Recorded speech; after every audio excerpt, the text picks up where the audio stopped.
I used to work as a security guard for a small warehouse in my city. It was an overnight job, which wasn't ideal, but it paid really well in comparison to other similar gigs. Though the warehouse itself wasn't too big or impressive, the company that owned it sold expensive tech items, so I guess it was necessary to have the building under surveillance 24/7. My job was nothing more than watching the cameras, walking around, and very rarely filling out reports. This night, it was raining heavily, with occasional thunder as well. Honestly, although it was a bit of a creepy ambiance, it was nights like these that I felt more laid back, knowing that nobody would be going out. I got in and talked to the closing shift workers as they left, having the warehouse to myself from 10:30 p.m. to 6 a.m. Usually the building was really quiet, with only a bit of creaking, but with the rain crackling down on the roof, it was almost impossible to hear anything else. About 2 hours in, I took a break from staring at the camera footage and got up to walk around the building for a typical security check. I went all the way down to the far end, where most of the actual storage section of the warehouse was, then started walking to the other end, but a soft beeping sound began echoing through the hallway. It was an alert coming from the security room.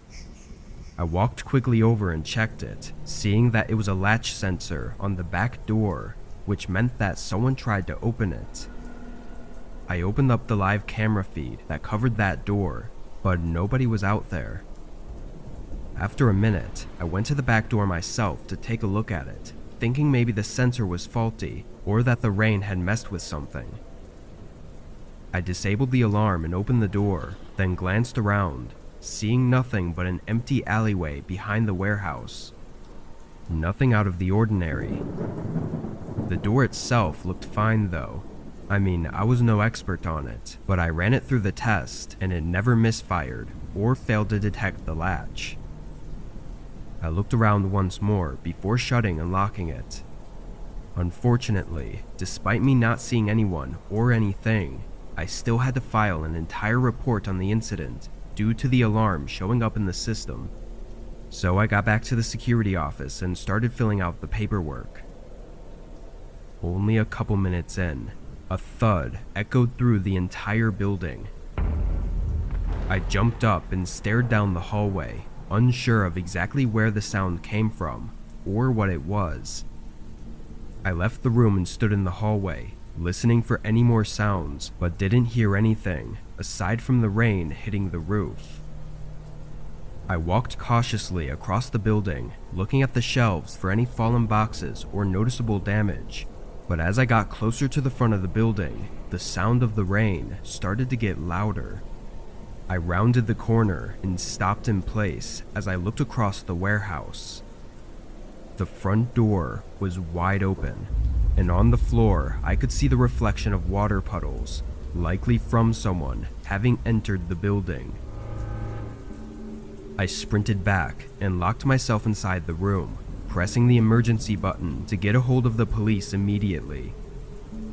While I waited, I heard a few thuds from within the building, and then it stayed quiet until the police arrived. I waited by the front and gave a report to one of the officers, while two others searched the warehouse. A minute later, they came back to the front with a man in cuffs. They said he was hiding behind some boxes in the storage area with a hammer in his hands, and as he passed by, he gave me a cold stare that horrified me. After a few days, police reported back that the guy seemed to have been under high influence of several drugs and gave no reason for his actions. It's unclear what he intended to do, but he was hiding with a hammer in his hands after forcefully breaking in, and with him being so intoxicated, there's just no saying what he could have done. Luckily, he's still behind bars, and I no longer work overnight at a creepy warehouse. But that night still holds a horrifying feeling over me, especially on rainy nights when I can't see or hear my surroundings.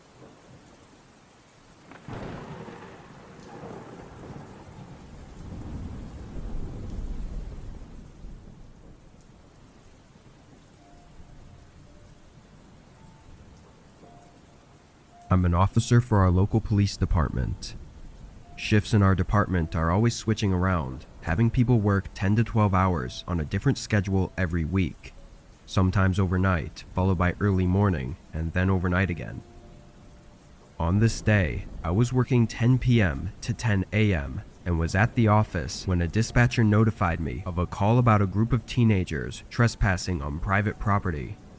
Specifically, it was a hospital on the outskirts of town that had been deserted for the last decade. This was a common place for groups to hang out and do various illegal activities at, and the whole department knew about this, and most of us had been there several times before. This was my fourth time having gone there, and I was sure it would be a quick and typical case of walking in and either escorting a group of friends out or watching them run off. I was tired, so either was good enough for me. I honestly didn't care too much to arrest and charge them. I just needed them to leave the property.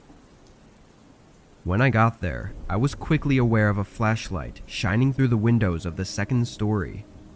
What was strange about it was that it was moving really fast across multiple windows, like someone was running through the hallway. I got out of my vehicle and prepped my flashlight, then entered the building. First thing I did was call out, requesting everyone to show themselves and whatnot. But of course, no one did. I listened at the entrance for any noises to hopefully give me an idea of where to look, but it was dead silent. Enough so to wake me up and get my nerves going, having me keep my right hand on the holster of my gun. I think it was always a slight fear that it could be a trap to lead in an officer and attempt something, but I kept my cool and walked through the old hallway and up the flight of stairs. It was as I reached the top that a thud echoed through the building. It sounded like someone hitting a wall and was definitely from the second floor. I entered the hallway and shined my flashlight all the way down, not seeing anyone or even a sign of anyone. I called out again, very aggressively, knowing that the stairs I was by were the only way up and down from the second story. I stayed there and listened again, but heard nothing more than the creaking of the building. I walked slowly through the hallway, looking through each door and scanning the rooms with my flashlight, but there was nothing more than old hospital beds and graffiti. When I got to the last room, the door was closed, so I called out one more time before swinging it open. I cleared the room, but nobody was inside. However, there were signs of recent activity, being cigarettes on the ground with smoke still rising from them. This was extremely concerning, knowing that they hadn't left the second floor through the stairs, and the only other way was if they had jumped out a broken window. Before I could even check, the door behind me slammed shut, followed by something smashing against it and footsteps departing down the hallway. Luckily, I was able to forcefully push the door open enough to slide through the opening, seeing that a large hospital bed was pressed against it. By the time I got out, whoever was there was long gone.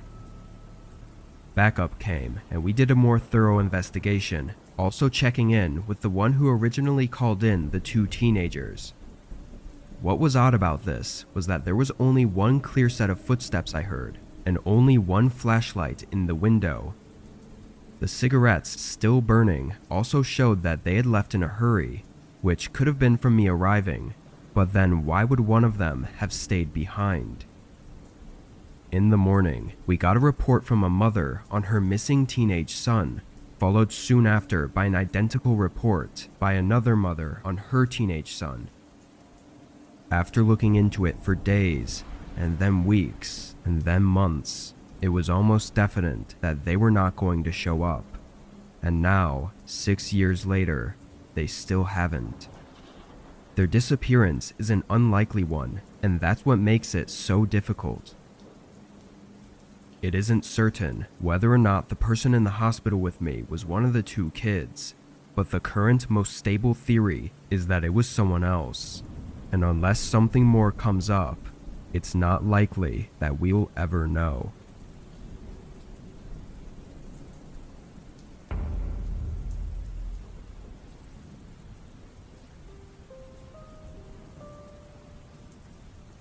It was a snowy night when I pulled into the parking lot of my gas station. I worked the overnight 11 to 7 shift and had been at the job for several months before this. I really didn't like this job, but finding somewhere else to work was really difficult, and due to how some things were in other aspects of my life, night shifts were the best for my personal schedule. Still though, I went in tired every night and struggled to get through every shift. I parked in front of the building beside the only other car in the parking lot, which was my coworker's. Then I went inside and relieved him of his shift. He left a couple minutes later, and then it was just me for the rest of the night. My manager had a paper on the desk with some things to get done, but from reading it over, it wasn't all that much. My guess was that it would take no more than an hour total to complete all the tasks, so I tried to put it off as long as possible to save me from falling asleep once I started getting really tired. But as I sat there behind the desk, and somewhere around 12 a.m., a car pulled into the station. I glanced out the window, seeing an old SUV parked by one of the pumps. Of course, with it snowing outside, most people were not driving around, but getting a customer every once in a while was normal. I went back to my phone and scrolled through some videos, not paying much attention for probably 10 minutes, until I looked back outside and saw the SUV was still there by the pump.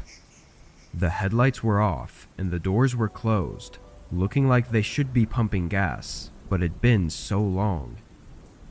I stood up and got closer to the window, looking down both sides of the building, but nobody was anywhere outside. If they had been in their car for the past 10 minutes with it off, they'd have to be freezing.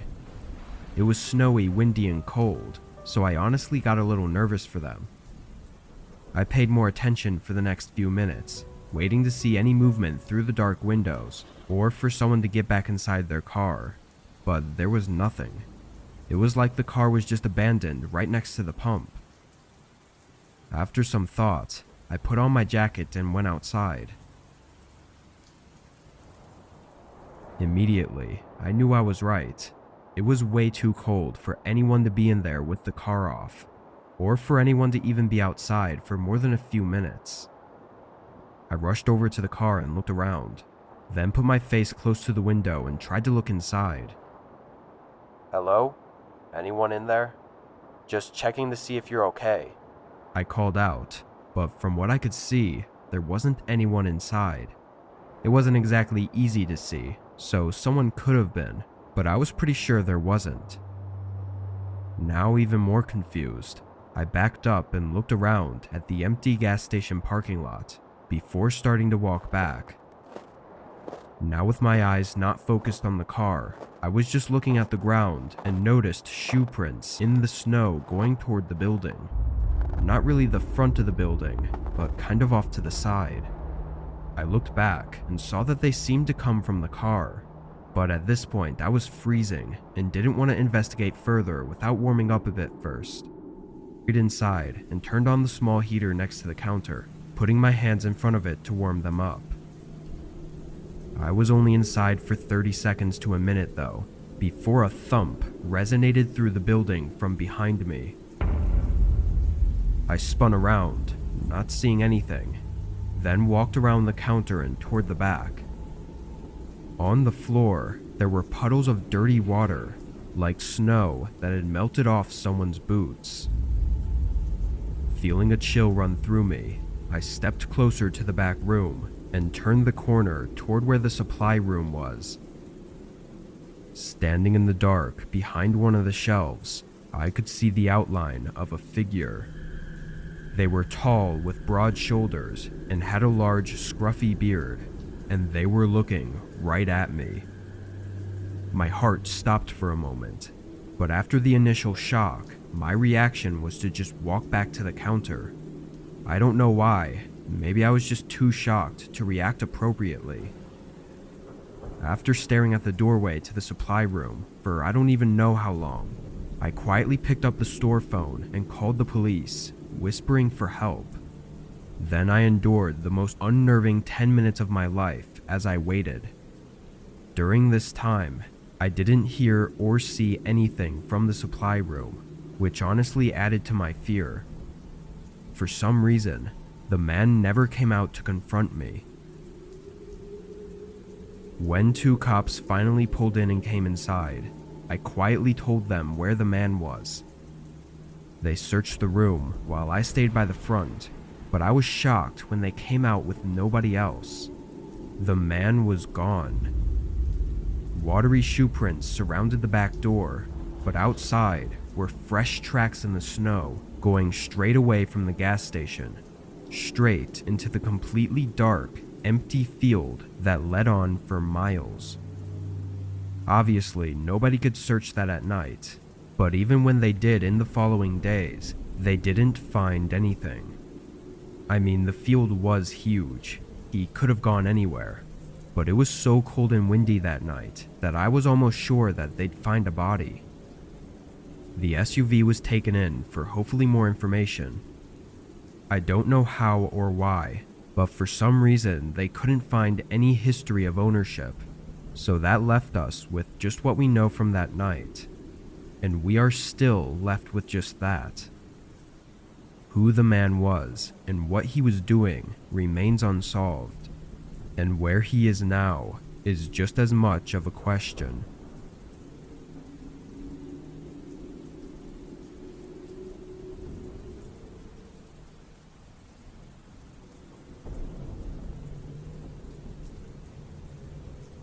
I picked up my first job this year as a delivery driver for Pizza Hut. I'm 16, so this was only a part-time job that I did after school a couple days a week. I chose Pizza Hut though because it's not that busy nowadays, and I didn't want to have a job I was stressing out all the time at. The first months passed with nothing of interest. It was a very boring and repetitive job that left most days as forgettable. But then I had one experience that I'll never forget. It was a Friday, and we got an order in just before closing. The address wasn't too far, but it went through a part of town that I almost never went to. This neighborhood was different from the rest, not having tons of houses or stores in it, which gave me no reason to ever go there. While driving through, I kept checking the GPS as it took me all the way through the neighborhood, turning down seemingly every road until it finally said I arrived, but something was off. On my left was a row of maybe 6 or 7 houses, and on the right was a path leading to a park. The waypoint on the GPS was showing up on the right side, so I double-checked by searching the address on Google, and it was the actual address of the park. I parked on the side of the road and picked up the pizza, getting out and walking up to the path. With a better look, I could see that it was just a walking path, not leading to any sort of playground or anything, which is where I expected to see a group of kids that had ordered a pizza. But instead, there was a guy sitting on a bench a little ways down, waving at me. I started walking over, still a bit unsure about it. As I got closer, he stood up and started sifting through his wallet for cash. The fact that he was alone on a walking path at night, and for some reason needed a pizza delivered here, was odd to say the least, so I was skeptical when I went up and greeted him. We began exchanging everything, but during the interaction, the guy started talking to himself, repeating the same phrases like, "I'm okay," and "everything's going to be okay," which made me feel like I kind of needed to ask him if he was okay. He stopped talking and looked up at me. In his eyes, I saw fear and helplessness, something that I don't think I'd ever truly seen in someone's look before. From his look alone, a surge of adrenaline rushed through me, and I turned around, only to be met by a tall man wearing a cloth mask over his face. He held me at knife point and screamed at me to empty my pockets and toss everything on the ground. I quickly did as he said, and only became more terrified when he started to forcefully push both me and the guy from the bench off the path and into the woods, leaving everything on the ground and showing no interest in any of it. We walked for a few minutes, going well into the woods, far enough to no longer see the light of the path. Then the guy next to me suddenly shoved me to the ground and started to run in the other direction. The man in the mask surprisingly left me alone and took off after him. I quickly got back up and ran back to the path, hearing and seeing nothing else.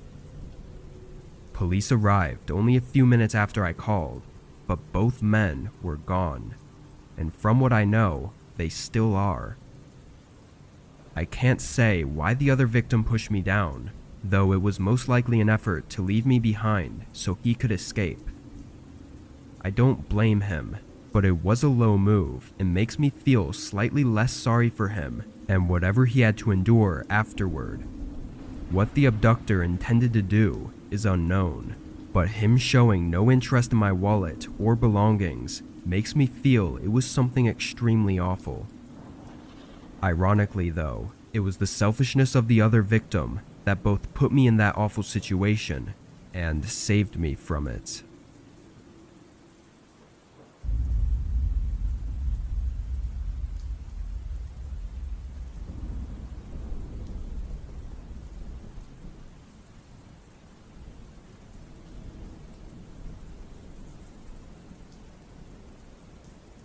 I was driving a long route to deliver the last pizza for the night. It was well into the early morning hours, sometime around 2 a.m.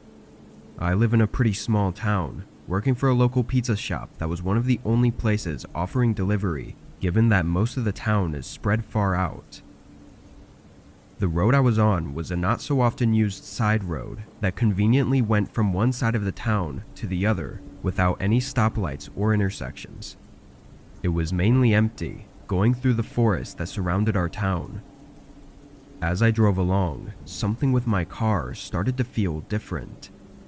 I checked my gas, but it was at half, and no other icons were showing up on my dashboard. I figured it was nothing and ignored it, but the further down the road I got, the more my car began to struggle. It was bumpy, shifting back and forth as I tried to maintain speed, until it just stopped accelerating. The car rolled forward, and I slowly turned it off to the side of the road, stopping it halfway in the grass. With some annoyance, I looked again at my dashboard as I tried to turn the car back on, but had no luck. I rubbed my eyes with frustration, then calmly got out and looked for any signs of damage on the outside of the car. I didn't see anything, but it was a really old car, and honestly I didn't even know what to look for. As I was out there, I looked down the road, not seeing anything but fog and trees, but when I looked back the way I came from, I saw a figure far out standing in the fog on the other side of the road. I got back in my car and called up one of my coworkers, who was also a friend of mine, and asked if he could do me a favor and pick me up. He agreed, though it wouldn't be for another 30 minutes. I thanked him, then called the customer to let them know my situation and apologized for the inconvenience. They were nice about it, so all I was left to do was sit back and wait. After a second, I remembered that figure that I'd seen, so I checked my mirrors, but saw nothing. I didn't see anybody on the side of the road or by the trees, although it was really dark and foggy. I sat back again and opened the box of pizza, grabbing a slice for myself while I waited. Over time though, an eerie feeling continued to grow on me. Being out on this empty road with very limited vision just started to freak me out. I could only see a few feet into the forest before it was complete darkness, and the fog on the road seemed to only get more dense as time went on. I waited for 30 minutes, keeping my eyes open the whole time and checking the mirrors, but then I heard something. Footsteps, getting more noticeable as the sound came closer, coming from the darkness within the forest. I stared at the empty fog, seeing a man appear near one of the trees. He walked directly up to my car, knocking on the window and sending a friendly smile at me. Sorry, I can't roll the window down," I said through the glass, not really sure what else to say. The man said nothing, but then casually tried to open the door before walking around to the back. I looked in the mirror as he stood by the trunk, seeming like he was trying to hide for a second as he shifted around with something in his hands. And it was just then that headlights came through the fog from down the road. The man watched as the car slowed down and started to pull in behind me. Then he ran into the forest, losing my sight in the fog. My friend seemed to have noticed the man as well, because he was very cautious about approaching my car. We ended up leaving my car behind, and it was on the ride back with my friend that he told me the man was holding a gun before he ran into the forest. We called the police and had a tow truck pick up the car, which happened to have been broken into and looted. It turned out that the gas meter was stuck in the middle, and it was actually an empty tank, but concerning the man, there's been nothing on it. I don't know what he was trying to do. I mean, he obviously robbed the car, but what would he have done to me if he had tried to while I was inside? And why was he out there on that empty road in the middle of the night anyway? All I can say is that if my friend hadn't shown up when he did, I'm pretty sure I would have never been seen again.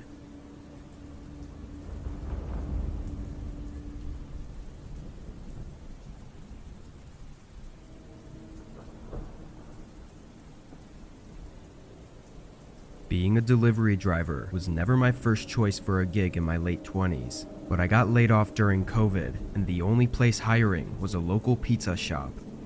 It was a popular place in our town, but really it was just basic pizza.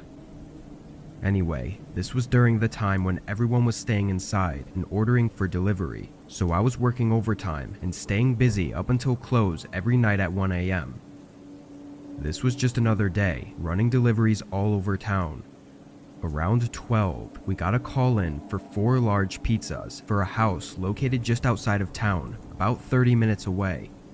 I accepted it, knowing it would be my last order anyway, and it was a big order, so the payment would likely make up for the longer drive. By 12:15, I got en route to the house. The drive wasn't anything to note. All the roads were empty and nobody was outside due to the mandatory lockdowns going on. When I got to the address though, I was immediately confused. There was a driveway with a large open gate, looking like it belonged to a large mansion of some kind, but at the end of the driveway was nothing. It was just a dead end with forest all around, except not far off in the trees was a glowing light. I pulled in and parked in the middle of the driveway and got out. Now standing outside, I could see more clearly that it was a campfire or bonfire of some kind, and I could hear a group of people talking. After a moment, a figure stepped in front of the glowing light from the fire and waved at me, like he was inviting me to bring over the pizzas. It goes without saying that this was not normal in any way, but seeing them wave me over and hearing the group of people gave me more than enough reason to believe it was just a bunch of college kids hanging out. I mean, they did order 4 large pizzas, so it all just added up in my head. I got the pizzas from the back seat and left the headlights on as I started walking off the driveway and into the trees. A few more people showed up in the light as I got closer, all watching me walk toward them. When I reached the bonfire, there was half a dozen more people standing and sitting in the area. Strangely, none of them seemed happy that the pizza was here, and there was nothing else around in the yard. No beer bottles or drinks of any kind. No music players, no games, just a bunch of people hanging around a bonfire. I stood on the edge of the site and kind of just held the pizzas up awkwardly, hoping one of them would come up to take them and pay. A second later, a man walked over and took the boxes, handing them off to someone else. The whole eerie feeling of this place was getting to me, making me more uncomfortable with every second that passed. Before I could even ask for payment though, I heard some footsteps approaching, and from the forest several more people came in toward the bonfire. There were at least a dozen of them now, all looking at me and not saying anything. I'd never once left without payment, but this situation literally had me shaking. I quickly turned around and started walking back to my car. I looked back a couple times, seeing them still standing by the fire and not hearing any of them speaking. As I exited the tree line though, my heart almost stopped as two figures sprinted away from behind my car. They went straight into the forest and disappeared past the headlights. I didn't even check my car for anything missing. I just got in and backed out, speeding down the road to get as far from there as possible. Once I made it back to the shop, I told my manager of the strange situation. Thankfully he understood and even tried calling the number they used to place the order, but they declined to answer. After a bit of discussion, I ended up calling the police to have them check up on the group's suspicious behavior.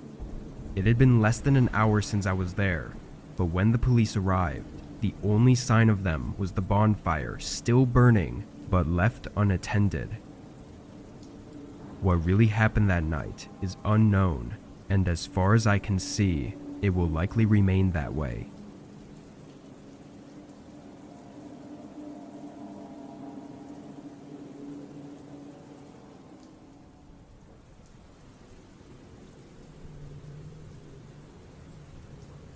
I worked at a retail store in my 20s as an overnight lead. It wasn't one of your regular big chain grocery stores. It was a local place with only about 8 or 9 locations. Most nights I'd have an overnight stalker to help out, but it wasn't uncommon for me to spend the whole shift alone.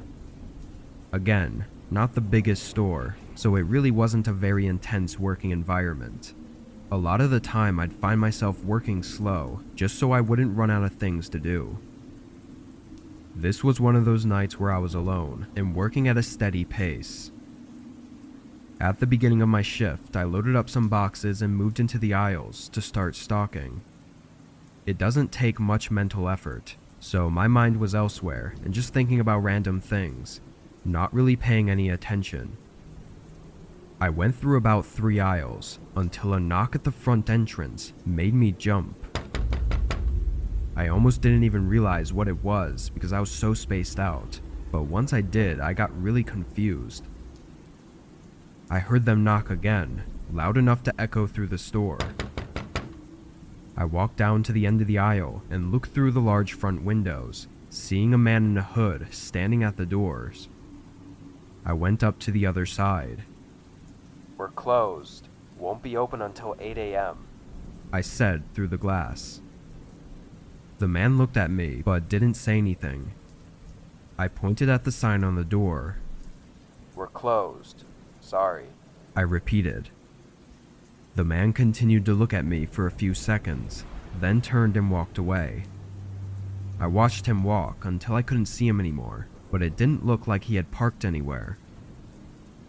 The whole thing was odd to say the least, but I figured he was just at the wrong place or something.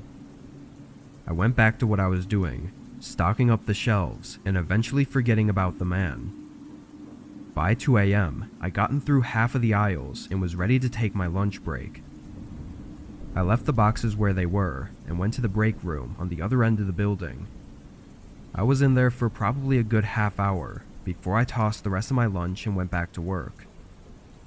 I walked through the store and to the end of the aisle I was working on, but just as I looked up, there was a man walking past the other end. He looked like he was just walking across the store, not having noticed me. I froze in place, feeling that instant rush of fear. Now listening intently, I could hear the man's footsteps move toward the side of the building I'd just come from, so I moved into the aisle and hid behind the shelves. The footsteps sounded like they went toward the break room, but just before I left the aisle to try and run and get help, I heard the man rushing out of the room. The footsteps were now sprinting through the store, getting closer and closer. I ran for the other end of the aisle, looking back and seeing the man turn in and start running at me. I ran for the front door, getting my keys out and trying to unlock it with shaky hands. The man appeared at the end of the aisle just as I got it open, and just as I stepped out of the building, I saw a bright flash in the corner of my eye and heard a pop sound that made my ears ring. A gunshot, so loud I didn't even know where it landed, but I sprinted for my life around the building. I made it to my car and hid in the back seat as I called 911. From what I know, the man didn't follow me outside. He was gone by the time police made it to the store, but they found the back door to be busted open, along with some heavy tools sitting next to it. The most terrifying of their findings was the hole created by the gunshot, sitting right to the side of the front doors. Why the man broke in and was so aggressive, targeting me like that, is unknown. From his behavior, the police seemed to think it was some kind of mental breakdown or psychotic break, not having any real reason to target me specifically other than the fact that I was alone. I no longer work there, but I can tell you that for the years following that incident, I was on edge every single night.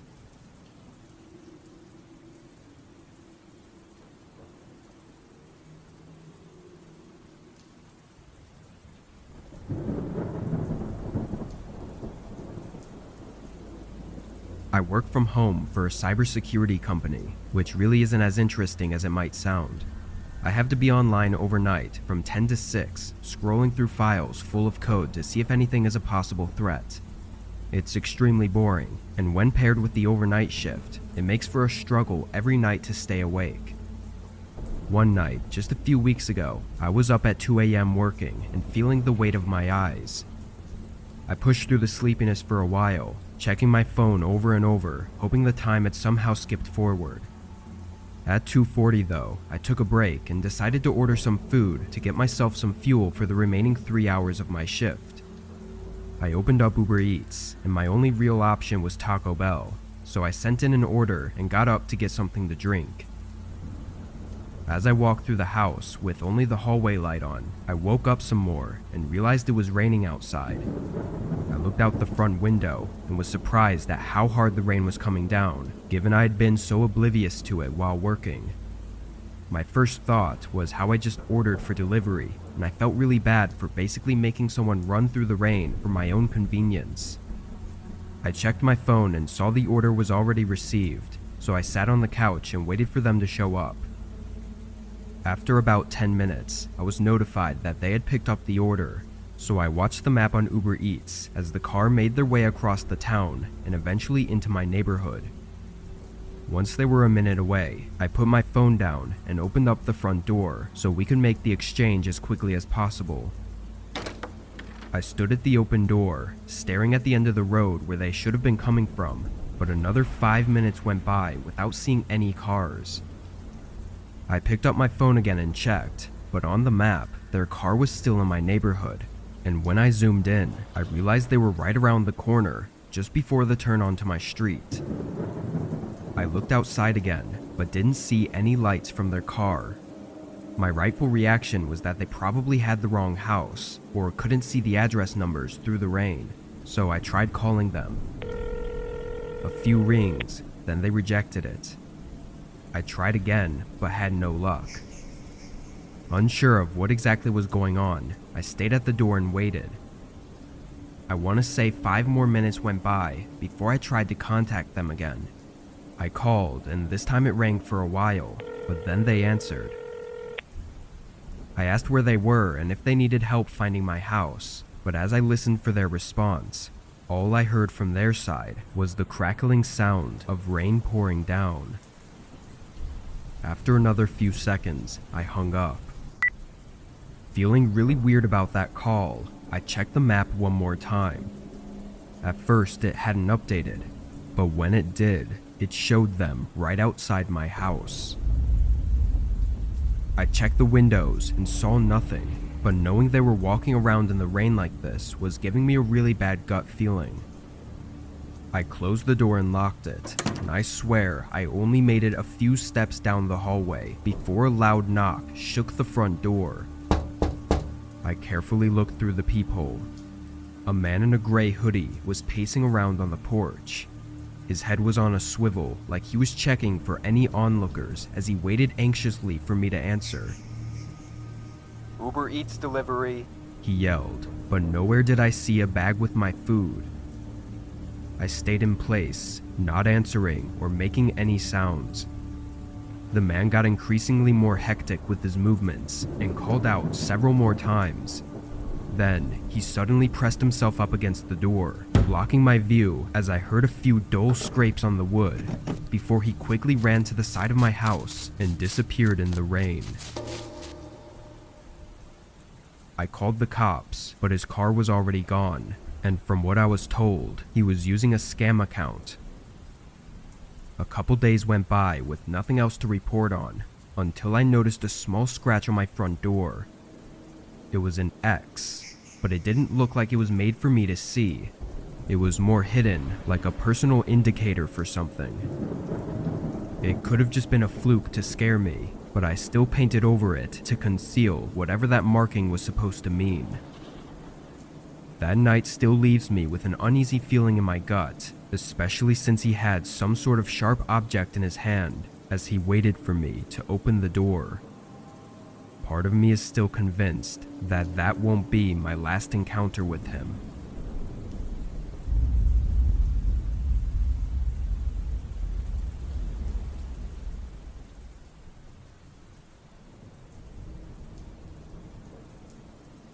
In my mid-20s, I worked at a retail store as the overnight manager. It wasn't a big place, and the only reason I was technically a manager was because I'd be the only overnight worker. So, I was in charge of checking stock, filling shelves, and sometimes receiving order shipments. I was very satisfied with the job and never found myself hating the work, and up until this, I hadn't had anything really happen. It was a weekday night, and a storm was just setting in as I started my shift. Over the first hour of being there, the rain had picked up, and the wind was hitting the building much harder than before, making a lot of noise. I was filling the shelves for the first 2 hours, trying to get the time-consuming tasks out of the way first. As I was in the aisle though, I heard a thud sound resonating through the building. It sounded like it came from the back of the store in the warehouse section, where our delivery bay was. I walked over and saw the solid metal back door that truck drivers use to get in when making deliveries. The more I thought about it, the more I convinced myself that the thud sounded like a bang at this door, as if a driver was trying to make a delivery, but there were none scheduled for tonight. I opened the door and was met with a face full of cold rain and wind.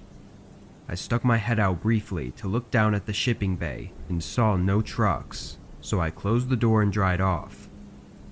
While walking back to the aisle, I assumed the noise was just the building having shifted a bit from the wind, or maybe just some strange sounding thunder that I hadn't noticed before.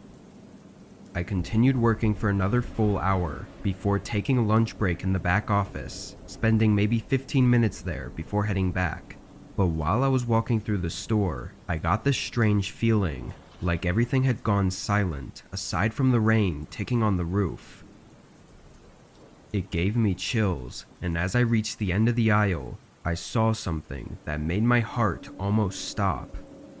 Right next to my cart, halfway down, was a line of wet shoe prints through the aisle. I approached it without even thinking and tried to figure out how this was even possible. I followed them down to the front of the store until I saw so many watery prints going all over that it was impossible to follow, and honestly, horrifying to know that they'd walked around the entire place. I ran back to the office and locked myself inside, calling the police and waiting. As I sat there, I only got more scared as I couldn't see outside the office door, and the rain pouring on the building was too loud for me to hear anything else. After 10 minutes, the operator that had me on hold came back on the phone and said the police were right outside the building. I quickly got up and opened the door, and right on the ground was another set of watery shoe prints alongside mine, leading right up to the office I was in. I sprinted to the front and hurried to let the police in. In their search, they didn't find anyone in the store, Security tapes were reviewed not long after, showing us a man in a dark jacket entering the building through a side door that had been left unlocked. He clearly spotted me early on and stayed hidden until I went on break, then he walked around aimlessly. He didn't steal or break anything, he just went down the aisles and looked at the shelves. But the creepiest and most horrifying part was when I entered the office and waited for the police. The man came up to and stood outside the office door, waiting for several minutes as he stared at the doorknob like he was preparing for me to come out. Luckily, he decided to walk away a few minutes later and exited the store. No more footage of him was seen after that. The man never came back, and as far as I was told, he was never found. What he was doing that night is still uncertain, and it will likely remain as an eerie uncertainty for the rest of my life.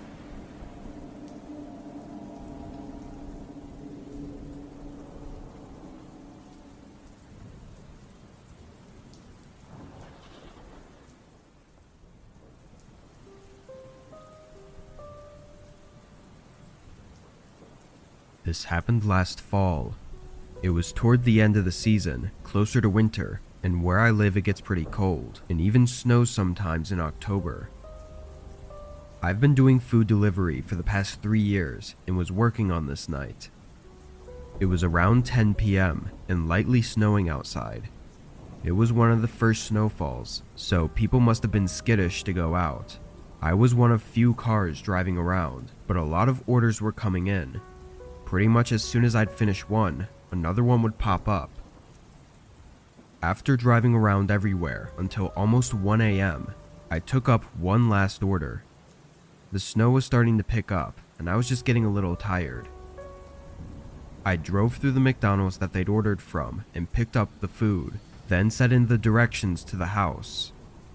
It was close, about 10 minutes away, but I didn't consider the direction it was in before accepting the order. It was opposite from where I lived, and I was already a good 25 minutes from home, so it was going to be a long drive home afterward.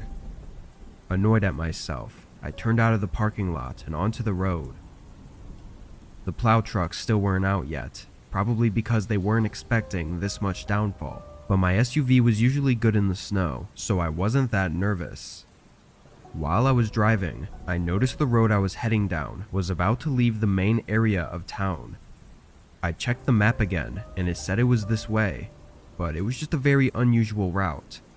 I didn't even know any houses were down there, because the only reason people take the road is to get to the highway that leads out of state. I went down for a few minutes, seeing only streetlights and trees, until I came up to the turn. It was a single small street leading off the road. I slowed down, being more careful since this street was smaller and had trees lined up right beside it, so sliding off would make a really terrible night. As I made my way down, I saw a few long driveways leading to faint lights in the trees far out. Before I reached the driveway I was to turn down, it looked like all the others. I slowly drove through the driveway until I made it to the house. It was medium-sized and older, completely covered in snow. Nothing looked too notable about it. Really, the only interesting thing was that it was out here in the middle of some forest. I parked out front and got the bag, then started walking up to the door. The snow was thicker than I would have liked, soaking my shoes and even the lower legs of my pants. When I got up to the porch, I knocked and started to set the bag down, but almost immediately, the door swung open. I looked up, seeing a large man in a winter jacket. His face was pale, like he'd just been outside in the cold. "Hi, I got your order right here," I said, holding the bag up. After a moment, the man stepped back and opened the door wider. "You can set it down right over there." He lifted his arm and pointed toward what I assume was the kitchen. The way he said it made me feel like I had to, but I knew it was a horrible idea to go in there. I looked at the man's hands, seeing he wasn't holding anything, so it really didn't make any sense for me to do anything other than hand him the bag. Sorry, but I really have to get going, I said nervously, holding the bag up again. The man's face dropped into a frown, then he suddenly slammed the door shut. Still holding the bag up, and just a bit shocked by what was happening, I set it down on the porch and quickly started walking back to my car. But just as I got past the front yard, I heard something from behind me. I turned around, realizing it was from somewhere on the other side of the house. It could have been a back door or something, but was too muffled to hear clearly. Getting creeped out, I walked quicker and got in my car. I switched it on, and right as I looked up, I saw the man coming around the side of his house and making his way quickly over to my car.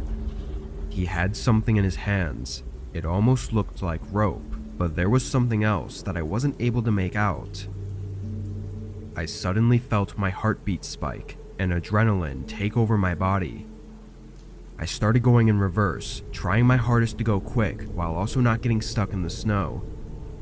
The man got close, probably just a few feet away, before my car was able to grip the road and start picking up some speed. I backed up through the whole driveway, seeing the man eventually stop and watch, slowly fading into the dark as I backed up into the street. I don't know what he was doing. Honestly, the whole thing was just terrifying and confusing, enough to make me not even want to think about it. I still do food deliveries, but am far more cautious, and most of the time, I don't even knock on the doors anymore. I just drop the food on the porch and leave. Had I stayed any longer that night, or had entered the house, who knows what would have happened to me.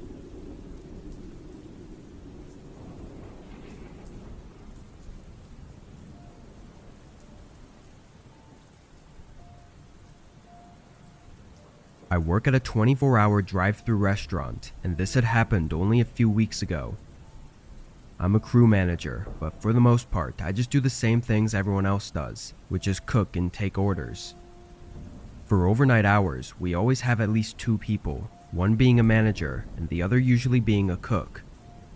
On this night, the cook had called in sick, and when I called the others to see if they could cover his shift, none of them said they could. So by 12 a.m., I was the only worker there. Now usually the restaurant doesn't get busy overnight, and more employees come in at 4 a.m., so it wasn't an entire shift alone, but it still meant that for 4 hours I had to do everything myself.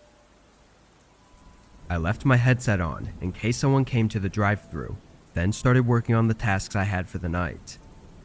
I started by scraping and cleaning the stovetops, but a few minutes in, I was interrupted by a banging sound from the front of the restaurant. I walked down and looked over the counter, seeing a man standing at the front door and banging on it. Then he pressed his face against the glass and looked inside, scanning the whole room before his eyes set on me. I walked over to the door as he stared at me, and when I got closer, he backed up and waited like he thought I was going to open it. I yelled through the glass that our dine-in area was closed and that he needed to use the drive-thru if he wanted to order something. He looked confused, so I yelled again that the doors were locked and he had to use the drive-thru.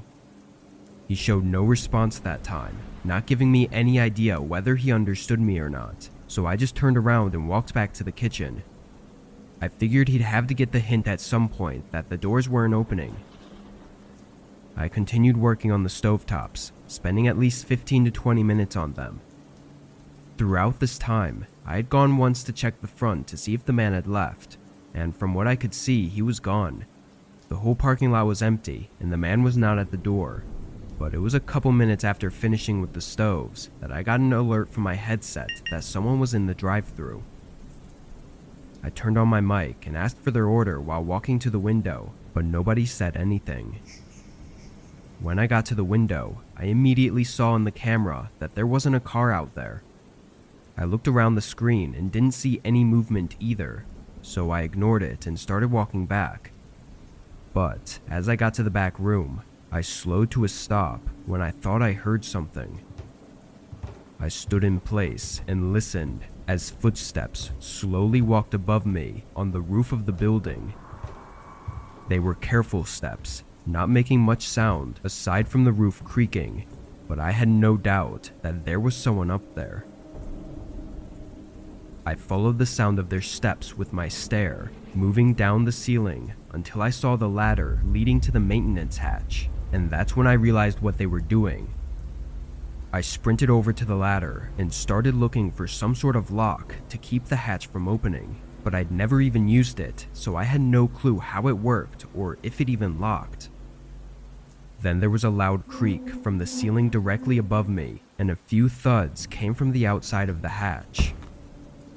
A moment passed, then the hatch creaked open slightly, and through the small gap, all I saw were a set of eyes staring back at me. I sprinted for the front of the building, hearing loud thuds from where the hatch was as I quickly unlocked the door and ran for my car. I called the police as I sat inside and frantically looked through the windows of the restaurant. While on the phone, I saw a shadow moving by the front counter. Then a man appeared, standing in the far back of the restaurant, but was looking in my direction. After a moment, he turned and disappeared behind the kitchen, leaving me in a panic until the police made it. They searched inside and outside, going on the roof as well, but the man had already run off. Nothing from the place was missing either. No equipment or money was taken. Nothing. He just broke in and left. I tried to not think about it too much, but it's hard not to come to the conclusion that he was there for me. Like I said, this happened pretty recently, so there's still not much of an update on it. Even with his face on the cameras, there's yet to be a confirmed identity. The owner of the building added a padlock to the inside of the hatch though, which should have been done before, but I guess it was just an inconvenience.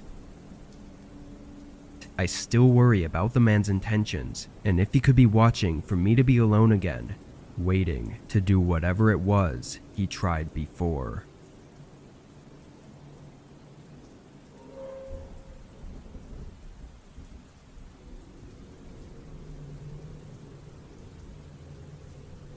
I spend a lot of my spare nights doing deliveries for DoorDash. It's my way of getting extra money while also not needing to commit to a more strict second job. I started driving around 9 p.m. on this night and steadily took on some orders until 11, where it slowed down a bit. During this time, I just drove around the shopping center that had most of the fast food restaurants people often ordered from, and eventually another order came through. It was a regular order to be delivered about 4 miles away. After getting the food, I started the directions to the address, and it was almost immediately apparent that it wasn't a house. I scrolled in on the map, which only showed streets and buildings, and the address it pointed to was along a street that had no buildings on it. It looked kind of like an empty plot of land, but the DoorDash map was never that great, so I just started driving and decided to at least check it out and maybe call the customer if there was an issue. I drove out, taking just under 20 minutes until I reached the street it was on. This street was very bare, no houses or crossroads, and no cars driving on it. When I got to the end, it became a gravel road, and on the side was a small wooden sign that was too weathered to be legible. I pulled onto the gravel and turned my brights on, and right away I could see something far off down the road.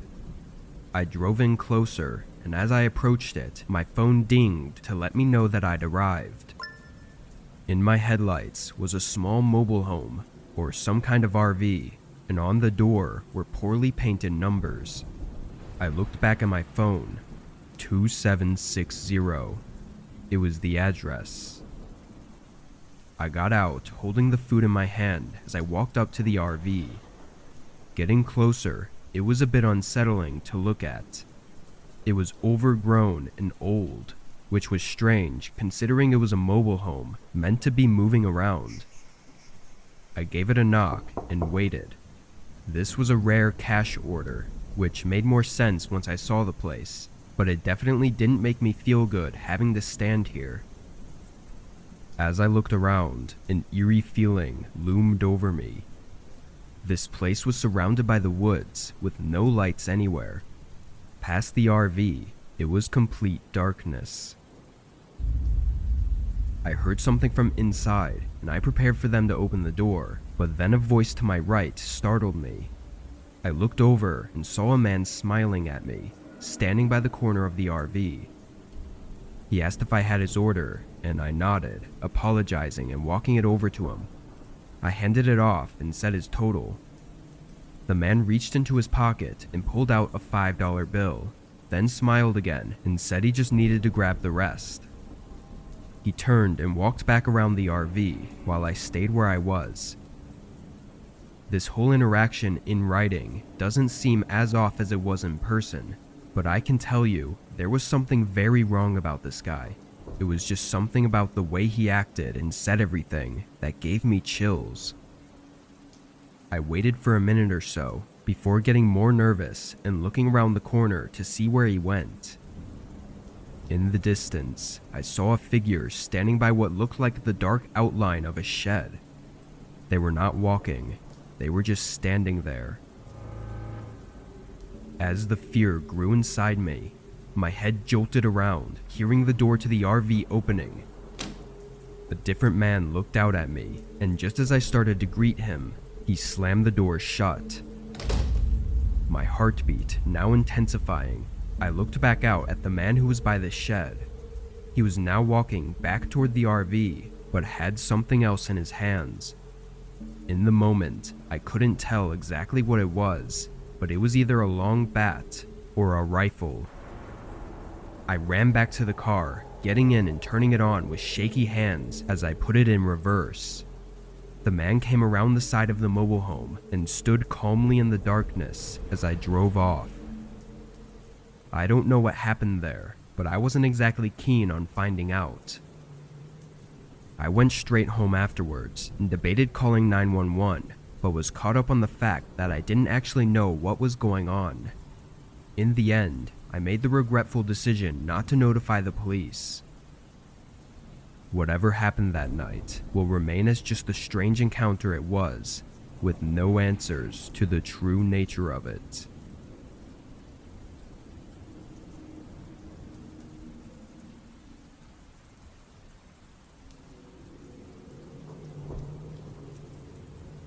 I was driving through my city, delivering for Postmates way back in the day when it had basically just started.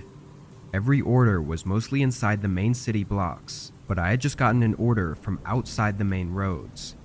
I picked up the food and headed over, but the further out I got from the city, the more the roads became less populated, both of cars and of houses. Everything was replaced by the woods. I'd been out this way before, but only when leaving town. I didn't even know there were houses out here.